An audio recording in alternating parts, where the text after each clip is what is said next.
करवा चौथ की कथा। आइए पढ़ते हैं करवा चौथ की कहानी। बहुत समय पहले की बात है। एक साहूकार के 7 बेटे और उनकी एक बहन करवा थी। सभी 7 भाई अपनी बहन से बहुत प्यार करते थे, यहाँ तक कि वे पहले उसे खाना खिलाते थे और बाद में स्वयं खाते थे। एक बार उनकी बहन ससुराल से मायके आई हुई थी।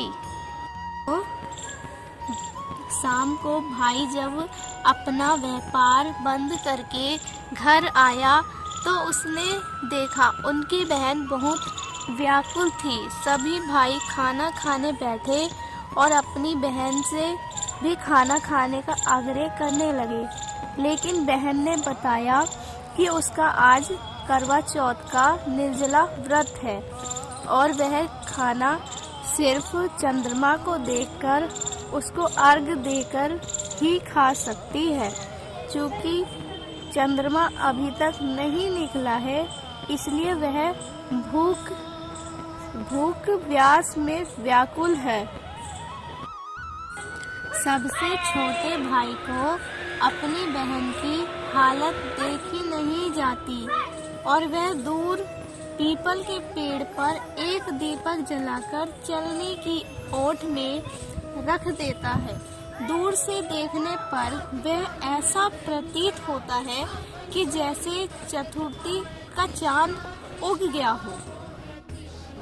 इसके बाद भाई अपनी बहन को बताता है कि चांद निकल गया है, तुम इसे अर्घ्य देने के बाद अपना भोजन कर सकती हो। बहन खुशी के मारे सीढ़ियों पर चढ़कर चांद को देखती है, उसे अर्घ्य देकर खाना खाने बैठ जाती है।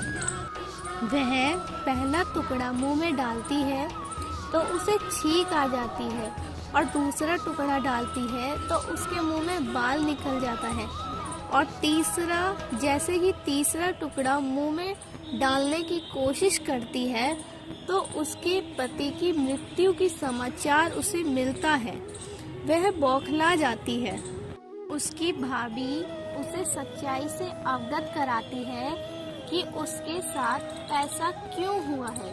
करवा चौथ का व्रत गलत तरीके से टूटने के कारण देवता उससे नाराज हो गए हैं और उन्होंने ऐसा किया है। सच्चाई जानने के बाद करवा निश्चय करती है कि वह अपने पति का अंतिम संस्कार नहीं होने देगी और अपने पति सतीत्व से उन्हें पुनर्जन्म दिलाकर रहेगी। वह पूरे 1 साल तक अपने पति के शव के पास बैठी रहती है, उसकी देखभाल करती है, उसके ऊपर उगने वाली सुईनुमा घास को वह एकत्र करती जाती है। 1 साल बाद फिर करवा चौथ का दिन आता है। उसकी सभी भाभियां करवा चौथ का व्रत रखती हैं।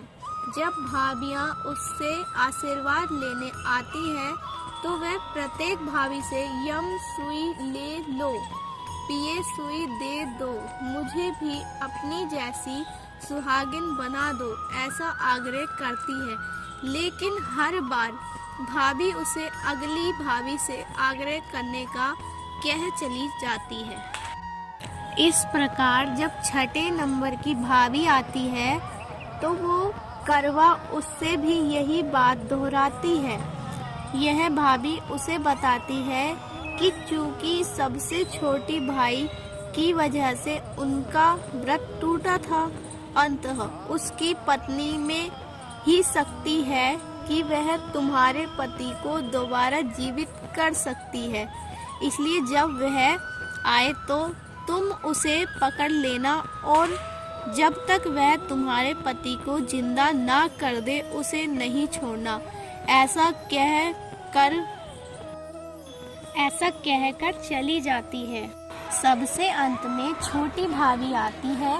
करवा उनसे भी सुहागिन बनने का आग्रह करती है, लेकिन वह टाल मटोल करने लगती है। इसे देख करवा उन्हें जोर से पकड़ लेती है और अपने सुहाग को जिंदा करने के लिए कहती है।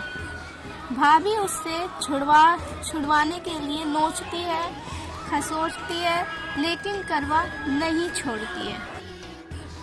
अंत में उसकी तपस्या को देख भाभी पसीज जाती है और अपनी छोटी उंगली को चीर कर उसमें से अमृत उसके पति के मुंह में डाल देती है।